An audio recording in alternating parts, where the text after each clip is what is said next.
Hello everyone, welcome back to the Football Chuggu Podcast. My name is Thomas Durning and today I'm joined by my co-host, Pearse McLaughlin. Hello Pearse. Hello, how you doing? I'm doing well. On today's podcast, we'll be reacting to last weekend's English Premier League and Scottish Premier League results. We'll also talk about the Scottish League Cup semi-final results. Briefly mention last night's Champions League results. And at the end of the podcast, Pearse will be giving a rundown of all the latest Asian football news. So, as always, we'll start off with English Premier League results. So, on Saturday, the 2nd of November, the results finished Newcastle 1, Arsenal 0, Ipswich 1, Leicester 1, Liverpool 2, Brighton 1, Nottingham Forest 3, West Ham 0, Southampton 1, Everton 0, Bournemouth 2, Manchester City 1, Wolves 2, Crystal Palace 2. And then on Sunday, the 3rd of November, there was two matches which finished Tottenham 4, Aston Villa 1, Man United 1, Chelsea 1. And then there was one match on Monday, the 4th of November, which finished Fulham 2, Brentford 1. So Pearse, which match stood out to you the most? Well, I'm actually going to go for two matches, but first I'll start with the Newcastle 1, Arsenal 0. I just feel as if that was a tough away venue to go to for Arsenal. And Arsenal themselves haven't been in great form in terms of scoring a lot of goals. It's also been very compact defensively. But Newcastle caused them all sorts of problems, with, particularly Anthony Gordon and Alexander Isak. And Newcastle are right up for it. And Arsenal got a few key players missing. Most noticeably their captain. And obviously a few players returning for injury as well. But I feel as if Newcastle, to a man, just wanted it more, hungrier, and they just looked more threatening in terms of from set plays and from quick transitions. And Arsenal just couldn't live with them, and didn't really create much of note. And then the other match is Bournemouth 2, Manchester City 1. So it's unusual for the top two to not top two at the moment, but top two from last season to lose in the same weekend. And obviously Bournemouth, monumental result against Manchester City, which that means it's now Manchester City's second defeat in a row. In all competitions, obviously with the Carabao Cup, the previous in midweek, and then obviously they lost last night in the Champions League as well. So that's now three losses in a row for Pep Guardiola. But in terms of the Premier League, I thought Bournemouth thoroughly deserved it. And I thought Manchester City looked far too open. And Bournemouth had a lot of chances, and they could have potentially been a lot more goals. And what a job Areola's doing at Bournemouth, because he's got them playing some really good football, and to cause Manchester City start sort of problems. And he's not just done it to Man City, he's done it to a lot of teams this season, and in the back end of last season as well. So really well coached side. They've got a lot of exciting young talent in that team, and yeah, for me, they two were the standout results in terms of Arsenal, Manchester City losing at the weekend. Yep. Very two good results to pick out there. Actually, I'm going to go with something else. I'm going to go with Nottingham Forest 3, West Ham 0. The reason I'm picking that one is due to the fact that means that now Nottingham Forest are third in the table. So there's 10 matches being played. The fact that they're right up there is, testament to them. They've had such a good start to the season, playing really good football. I mean, Chris Wood, the striker for them, is just a joke this season. I mean, the amount of goals he scored is I mean, he could be the top scorer. He's got 8 goals this season, so in the league. So he's had a really good season so far. So yeah, the fact that they won 3-0 at home to West Ham, it's no fluke, to be honest. They were the favourites to win it, and they did win it. So that was my standout match, and then obviously West Ham. It's not going well for them so far this season. They haven't really got going at all. I think that's Lopetegui under a bit of pressure now, considering the fact that they've bought all these players in the summer, and it's not really going to plan at the moment. So, so that's my standout match from the weekend. Obviously, you mentioned there the fact Arsenal Man City lost. and Liverpool won. So it means now Liverpool have a bit of a gap there at the moment, top of the table. So yeah, quite an interesting week of English Premier League action. But yeah, so we'll move on now to the Scottish League Cup results. So the big highlight of last weekend's in Scottish football was the Scottish League Cup semi-finals. So there was two matches obviously played. So on Saturday, the 2nd of November, was Celtic and Aberdeen, and that finished Celtic 6, Aberdeen 0. And then on Sunday, the 3rd of November, the other semi-final was played, which was Rangers versus Motherwell, and that finished Motherwell 1, Rangers 2. So we now that in December of 2024, Celtic will play Rangers in the Scottish League Cup final. So Pearse, just want to ask your thoughts on both matches. Well, I'm going to touch on probably the result of the weekend, and that's obviously Celtic 6, Aberdeen 0. That's really a statement win, in my opinion, because the top two this season, and they only played each other recently in the league. Celtic were 2-0 up, could have been a lot more. Allowed Aberdeen back in, it got to 2-2. Aberdeen could have potentially won the game themselves. It was just a really good advert for Scottish football. And you thought quite two well evenly matched sides. Aberdeen have kind of know how to just defend and low block, but also when they've got opportunities to go forward, they can cause problems. That wasn't the case in Saturday. Celtic just wiped the floor with Aberdeen, and any time they went forward, they also have to go score. It was very much the opposite of what Celtic received in Dortmund. Like every time Celtic went forward, they looked really dangerous. Aberdeen could not live with them. The pace, the power, and just also the quality of finishes. There's so many good performances on show.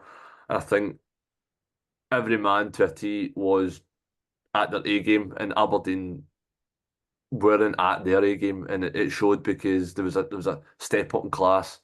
And if Aberdeen really want to maintain this challenge all season and compete for trophies against a Celtic side that is a machine that just keeps winning and churning out domestic trophies, then they've got a long way to go.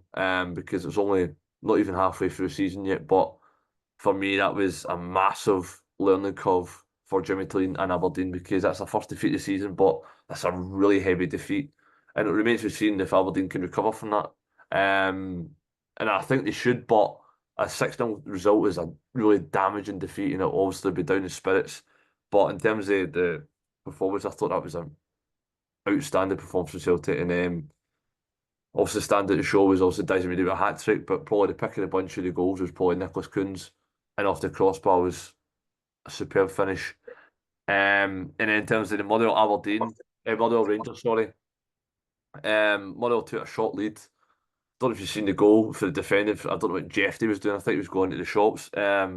But Andy Halliday nicks into the back post with a good, really good finish, good ball in. But Rangers, for me, had to throw the kitchen sink at it, and they did in the second half. And I think the substitutes paid off, and they got them the win in the end. But for me, Cyril Dessers, oh my God, how many chances does that man need to have in front of goal to score? Although he got one, a pivotal equaliser in the game, but he missed an own goal, everything in that game. He just one of these players. You can see why he gets the stick he gets, because he's just not reliable in front of goal, and he nearly cost him in the end. But they do get that all important second goal, and they got the winner, and it sets up for a cup final, Old Firm Cup final. Glasgow Derby coming up in 16th of December, and I can only see one winner, and that's Celtic, because I think they were 50 minutes away, in my opinion, for Fleet Clont lose his job if they lost that cup semi-final after defeating midweek to Aberdeen in the league, which I thought Aberdeen probably tired towards at the weekend, because Celtic rotated a little bit in midweek against Dundee. But no, I thought the two games were different performances. Celtic showing their dominance, and Rangers kind of narrowly again just scraping through, and Fleet Clement pressure easing just a little bit, but it's only delaying the inevitable, because I think he won't see the season out. Yeah, I mean, big words there. Obviously, Celtic Aberdeen, I agree with everything you said. I basically two words to sum up that performance and result, just total domination. Celtic. I think Celtic, before that game, were kind of wanting to put down a marker that they're the best team in the country, and they did that with a vengeance. Aberdeen just could not live with Celtic. They couldn't live with the how fast they were playing. Couldn't live with Maeda, who had a really good game. And it just kind of showed that although Aberdeen have had a great season in the league and they're right up there with Celtic at the moment, it does show, to be honest, that Celtic Celtic are the best team in the country comfortably. But that takes nothing away from Aberdeen. In my opinion, I agree with you. I think that performance on Saturday, was a lot to do with the fact that they were just lacked energy just to how much they put into the Rangers performance a few days before, and I think you could tell that. And that was one thing that kind of not worried me, but it was in my head going into that game that I just think Aberdeen wouldn't play with the same intensity, and they didn't. So yeah, quite a big result. But the one thing for Aberdeen is that they can't let that result dictate the matches coming up, because they've had a great start to the season. And a result like that shouldn't damage what they've already done this season. So yeah, total domination for Celtic in that match, and then whereas Rangers, again, I agree with everything you said. Very scrappy win. They were 1-0 down at half time. Former Rangers player Andy Halliday scored, which kind of said it all, to be fair. But they managed to get back into the match early in the second half and then got that late goal from Bayrami. But not convincing at all. Not been convincing all season. I agree with you. If they lost that match, 100%, I'd been 100% confident Philippe Clement would have been gone. But they've managed to somehow get through that. They are now in the final against Celtic, and at the moment, Celtic are clear winners for that. In my opinion, they're clear to win that. Unless Rangers from here on in go on a really good run of form and they go into that game with a lot of confidence. But at the moment, the two teams are miles apart in terms of form and quality. So it should obviously it's a Celtic Rangers match. It should be good, but I think at the moment they can only see one winner in that final, and that's Celtic at the moment. So yeah, two semi-finals played. And sticking on with Celtic, obviously we just talked about Celtic, so they played in the Champions League on Tuesday, the 5th of November. So that's yesterday at the time of recording this. And I don't know about you, Pearse, but what a result. So they defeated Leipzig 3-1, which gives them another win in this season's Champions League. So I just want to know your thoughts on that performance.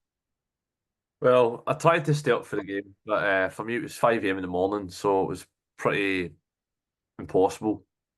But I did woke up this morning first thing and obviously watched the extended highlights and analysis and stuff like that of the game. And it was a superb performance, a terrific result. And also the pick of the bunch was also Nicholas Kuhn's equaliser, which for me, I still don't know how he's done that. Because it's like it looks so nonchalant the way he's done it, because there's no backlift and there's no. It's as if he just kind of just passed it. It's almost a bit like a Lionel Messi-esque kind of just finesse / Iron Robin, but for me it's very reminiscent of, I don't know if you ever remember, it's from 2005, Samuel Eto'o's goal against Panathinaikos in the Champions League group stages. It just Yeah, yeah, the way it's so yeah. far It was the way it's so far out the yeah, post, but you don't actually think it's going to curl in, but it curls in it kisses the inside of the post, and you're like, what a finish. That was the catalyst, because obviously Celtic conceded first in the game, which was obviously plan goes out the window, and Celtic a bit nervous, a bit scrappy, failed to keep the ball for about 5-10 minutes, and then that goal kind of changes the whole atmosphere, and then they quickly get the second goal right on half time, which is the perfect time to score, and that changed the team talk completely. But I really wanted to mention the stat which I seen today, which is Celtic have conceded first in 28 matches in the Champions League. They've only won one of those 28 matches that they've conceded first. And that was before last night.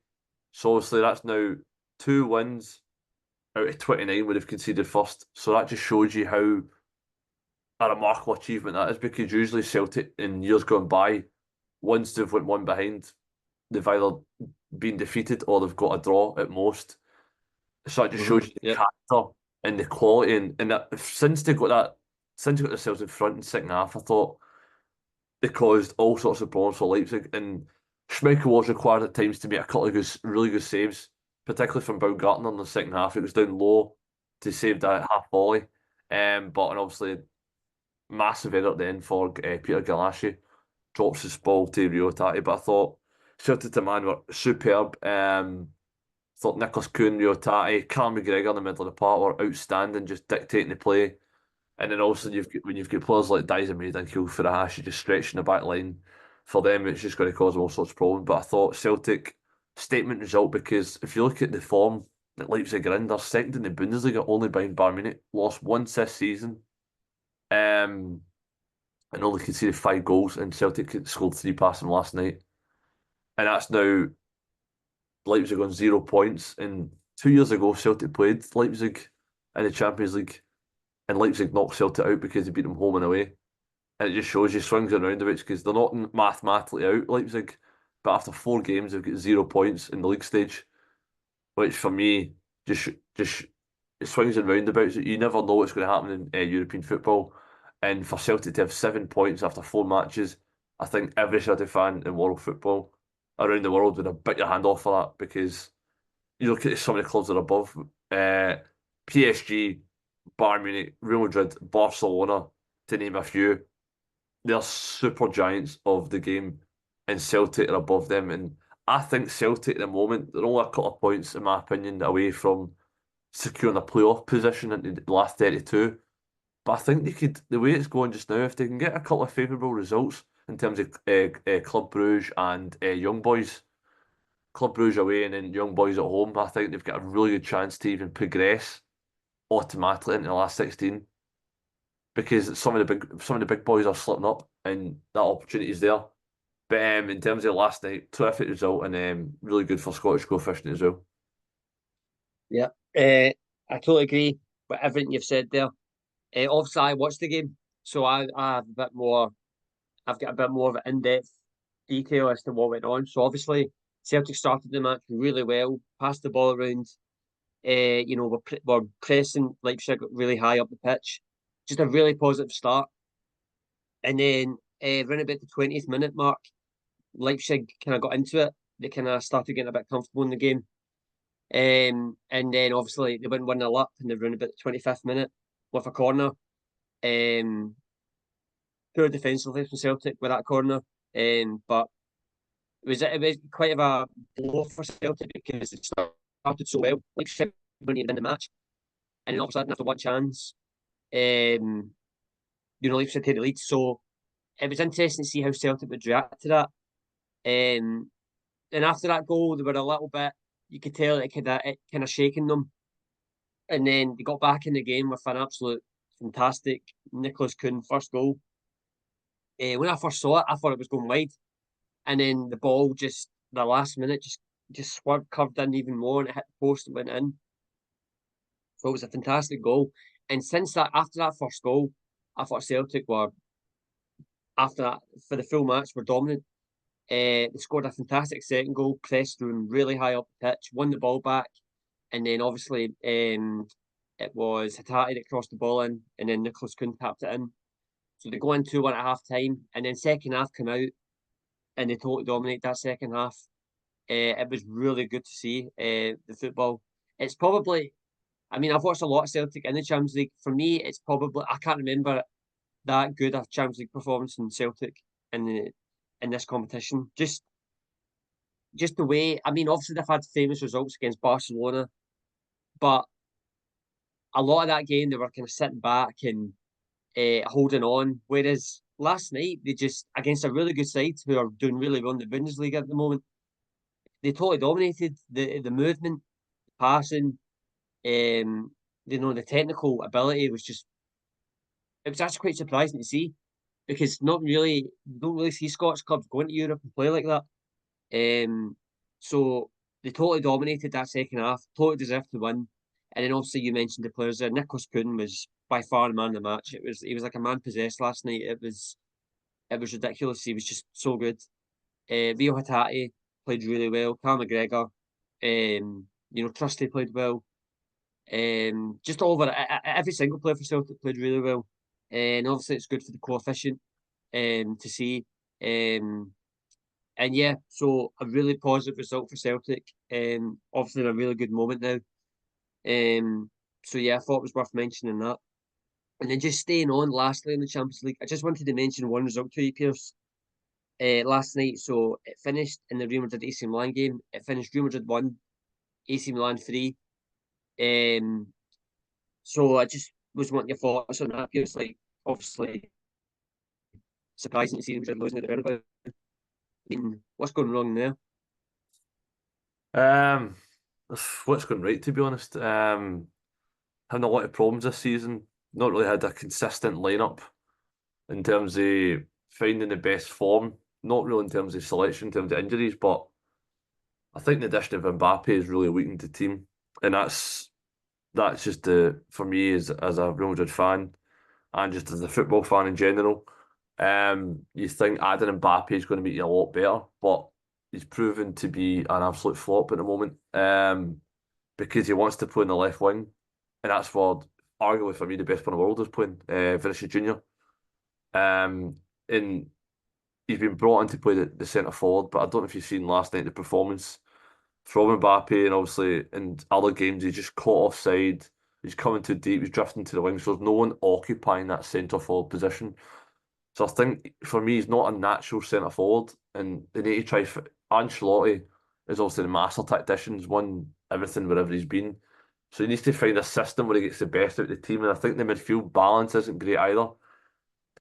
And obviously, I think a massive loss, obviously last season, is losing people like Nacho, who was a leader, Joselu, who is a really good impact sub, scored a lot of really important vital goals, most noticeably a double against Bayern Munich in the semi-final last year.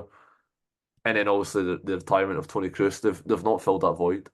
They've been trying different combination between Modric, Tchouaméni, Camavinga, and obviously Valverde, and they're having problems at the back, and they're conceding far too many goals, in my opinion.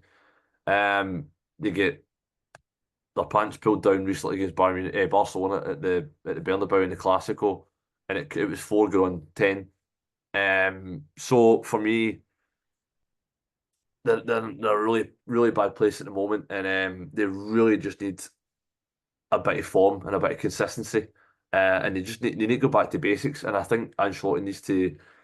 He can't keep persevering the way he's playing with the personnel in terms of the shape, the formation, because he's got players like Rodrigo sitting on the bench who was amazing last year for Real Madrid in terms of both his attacking and defensive work and scoring vital goals. So if that means dropping Mbappe, I think it might have to be, and maybe even move Jude Bellingham back to that false nine, because Jude Bellingham's not the same player he was last year, but he's still making the runs. And if last night he was running beyond Mbappe far too many times, Mbappe's just coming far too deep, and you want your striker with the pace that Mbappe's got to keep running behind and causing problems, to stretching the team, get the team up the pitch, but that's just not the problem, not happening at the moment.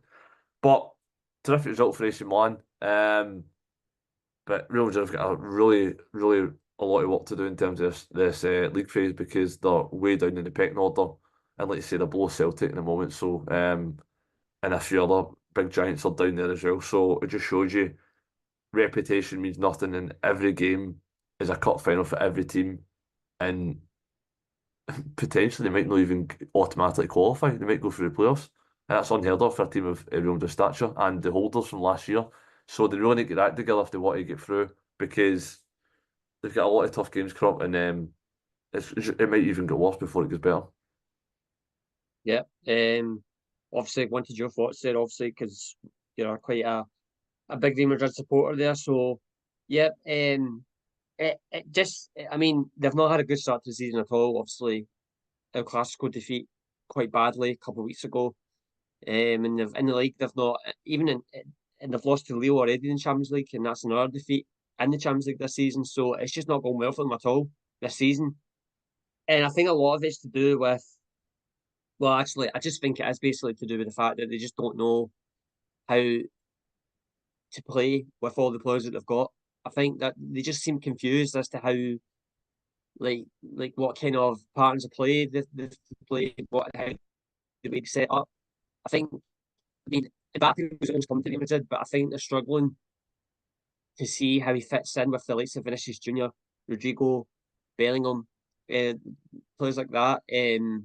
So it's worrying times for Real Madrid at the moment. I think Ancelotti is under pressure because he's going to have to get this right, and we all know when Real Madrid are in bad form, the fans, you get no time at Real Madrid. I mean, it's one of the most pressurised jobs being in world football. Actually, it's the most pressured club to be at in world football. They're the biggest club in the world, obviously, so they're going to have to sort it out quickly. And at the moment, I agree with you. They're a bit of a fight here in terms of this Champions League layout. Because at the moment, automatic promotion or whatever it is to get to the next round is not looking great at the moment. For me, they're going to have to win all their remaining games, or at least not lose one game. You can't afford it for me to lose another game. So yeah, so I just wanted your thoughts on that. I thought it was quite interesting to kind of talk about. So yeah, so for the final part of the show, Pearson will give his Asian football roundup. Yeah, so start off with some K-League 1 action. So Friday, 1st November with Ulsan HD FC 2, Gangwon FC 1. That proved to be a vital victory for Ulsan HD, which have now been crowned champions of the K-League 1 with 2 matches to spare. So Saturday, the 2nd of November with Jeonbuk Hyundai Motors 0, Incheon United 0. A draw in a relegation 6-pointer there. FC Seoul 1, Pohang Steelers 1, Gimtra Samui 1, Suwon FC 0, Guangzhou FC 0, Daejeon Hana Citizen 0. And then Sunday, the 3rd of November, Daegu FC 2, Jeju United 2. So top of the table, I just touched on, Ulsan HD have just been confirmed as champions. Second is Gangwon FC on 61 points. And the third position, we've got Gimtra Samui on 60 points and FC Seoul 6 points adrift in fourth position on 54 points with just the 2 matches remaining. So the bottom half of the table, we have Incheon United, rock bottom on 36 points. Jumping the Motors on 38 points just above them in 11th. And in 10th position, occupying the third and final relegation playoff place is Daegu FC on 40 points. And just outside the relegation place, we've got Daejeon Hana Citizen on 42 points, just outside of the relegation places, but it's still all to play for. It's really tight at the bottom. And it remains to be seen who will be relegated this season, who will finish in the top 3 in the Asian Champions League spots. So in terms of J-League 1, Friday 1st November, 2 matches. That was Kawasaki from Italia 1, Kashima Antlers 3, Vissel Kobe 2, Jubilee 0. And then Sunday the 3rd of November. So no match on Saturday last weekend. So Sunday 3rd of November we had Hoikuro Console Sapporo 1, Seiji Osaka 1, Sanfrecce Hiroshima 0, Kyoto Sanga FC 1, FC Tokyo 0, Shonan Bellmare 2, Sagantusa 2, FC Zelvia 1, Avispa Fukuoka 2, Kashiru Assault 1. So it's leaving the table looking like this, with 3 matches to play for a lot of the sides. Some have got an extra match to catch up on as well. But in the top of the table, Vissel Kobe, 35 matches played, 67 points. And then just behind them, Sanfrecce Hiroshima on 65 points. And then the final top 3 placed is occupied by FC Zelvia on 60 points. And then just outside that, we've got Kashima Antlers and Gamba Osaka, both on 57 points. But Kashima Antlers have got a game in hand and they've got a +5 goal difference on their counterparts, Gamba Osaka. So, really interested at the top half of the table, and Kashima Antlers, with their game in hand, could potentially move above FC Zelvia into the top 3. So, it's really exciting at the top half of the table. And at the bottom half, we've got Sagan cut adrift a little bit, rock bottom, 20th position, 28 points, 35 matches played, minus 25 goal difference, not looking good for them. Hoikuro Console Sapporo just above them, 4 points adrift on 33 points. And then Jubilee on 18th on 35 points. And then just outside the relegation places, we've got Cachireso and Alberts Nagata on 39 and 40 points respectively. So another couple of results for them in terms of wins. That we'll see the bottom three remain as it is, and they will go into the relegation playoffs and automatic relegation from the J.League 1. So in terms of other Asian football news, Spurs in South Korea captain Son Heung-Min has been named AFC Asian International Player of the Year for a record-extending 4th time. So Ulsan HD, like we touched on a wee bit earlier, has secured the 2024 K-League 1 Championship, winning their 3rd title in a row. This marks only the 4th time in K-League history that a team has accomplished a three-peat. So the Jungan Group, which owns GTBC, has acquired the broadcast rights for the 2026 and 2030 FIFA World Cups. So FC Anyang has been crowned the 2024 Hana 1Q K-League 2 champions and have secured promotion to next season's K-League 1. Lagos Grampus reclaims the J.League YBC Living Cup following a dramatic final which finished 3-3 with Alberts Nagata, and they triumphed 5-4 on penalty thanks to heroics from outgoing captain Mitch Langerak, who himself won the MVP for the final. So Napoli have released a new 3rd shot celebrating the relationship between Naples and the Japanese city of Kagoshima. So they both are 2 port cities. The shirt design pays tribute to the figure of the samurai. So former Yokohama F. Mariners boss Kevin Muscat has won the league with Shanghai Port and back-to-back titles, CSL titles, so Chinese Super League titles, for the first time in the history for Shanghai Port. This is his 7th title as a coach. Kevin Muscat becomes the first Australian coach to win league titles in Australia, Japan and China. Shanghai Port were crowned champions in style, scored 96 goals and a goal difference of +66. And Kim Seung-Gyu, Korea's #1 keeper at the 2022 World Cup, has suffered another ACL tear at 34. This could be a career-threatening setback. So Ayase Ueda will no longer play this calendar year. Ueda picked up a thigh injury last Wednesday in their home match against Ajax. Ueda has played 13 times this season and scored 4 times, and Ueda will be ruled out for selection for Japan's upcoming 2026 World Cup qualifiers, which the squad will be announced on Thursday. So South Korea have announced their 26-man squad for the upcoming matches in their 2026 World Cup qualification AFC third round matches in Group B against Kuwait and Palestine. So the 3 goalkeepers are Kim Kyung-min, Lee Chang-gyun, Jo Yun-woo. Defenders Kwon Kyung-won, Lee Kyu-hyuk, Jung Seung-hyun, Kim Min-jae, Lee Myung-jae, Cho Yu-min, So Young-woo, Lee Tae-suk, Hwang Mung-ki. Midfielders of Kim Bong-soo, Paik Sung-ho, Lee Jae-sung, Hong Hyung-suk, Park Young-woo, Lee Hyun-joo, Hwang In-bom, Bae Jun-ho, Lee Kang-in, and a recall for Jung Woo-young, and then 3 forwards of Oh Se-hun, Oh Young-gu, and Ju Min-kyu. And both matches, the first match will be played on Thursday, the 14th of November. It's Kuwait will host South Korea, and that's set for 11 p.m. Kickoff time. That's Korean Southern time.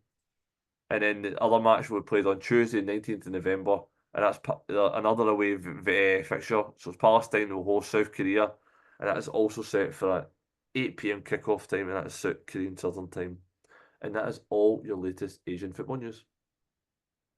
Thank you, Pearse, and thank you everyone for listening to this episode of the Football Chuggu Podcast. This podcast will be available to listen to on the Football Chuggu YouTube channel and also the Football Chuggu website. Thanks for listening and see you soon. Bye-bye.